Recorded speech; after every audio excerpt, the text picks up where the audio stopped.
এদিকে আরএসএস এর বাংলা মুখপাত্র স্বস্তিকায় প্রশ্নের মুখে কেন্দ্রীয় সরকার। স্বস্তিকার ৩রা নভেম্বর সংখ্যায় প্রশ্ন তোলা হয়েছে পশ্চিমবঙ্গকে রক্ষার দায় কার। প্রশ্ন তোলা হয়েছে প্রধানমন্ত্রী, স্বরাষ্ট্রমন্ত্রী সহ কেন্দ্রীয় নেতৃত্বের নিষ্ক্রিয়তা নিয়েও, আর তাতেই রীতিমতো অস্বস্তিতে গেরুয়া শিবির। সম্প্রতি তমলুকের বিজেপি সাংসদ অভিজিৎ গঙ্গোপাধ্যায় প্রকাশ্যেই কেন্দ্রের নরেন্দ্র মোদী সরকারের বিরুদ্ধে অসন্তোষ প্রকাশ করেন। তার মতে, কেন্দ্রীয় সরকারের কার্যকলাপ দেখে মনে হচ্ছে দিল্লি আদৌ চায় না যে বাংলায় রাজনৈতিক পরিবর্তন আসুক। তার এই মন্তব্যে ইতিমধ্যেই বিজেপি শিবিরে শুরু হয়েছে সমালোচনার ঝড়।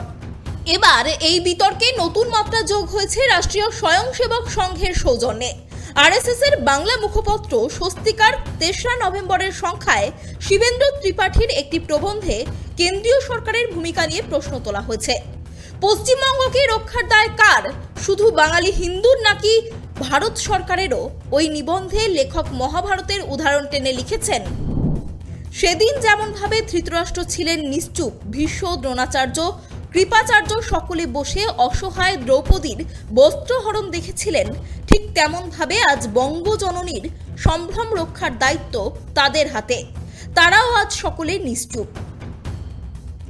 প্রবন্ধের আরও একটি অংশে বিজেপির কেন্দ্রীয় নেতৃত্বকে সরাসরি আক্রমণ করে বলা হয়েছে, কিছু বছর আগে বিজেপির সর্বভারতীয় সভাপতি জেপি নাড্ডা ডায়মন্ড হারবার যাওয়ার সময় আক্রমণের শিকার হয়েছিলেন। সেদিন হয়তো তার লজ্জা লেগেছিল, সেজন্য হয়তো তিনি ধীরে ধীরে দলের এমপি, এমএলএ, নেতা, নেত্রী, কর্মী সবাইকে মার খেতে দিচ্ছেন, যাতে কেউ তাকে মার খাওয়ার জন্য টিটকিরি দিতে না পারে।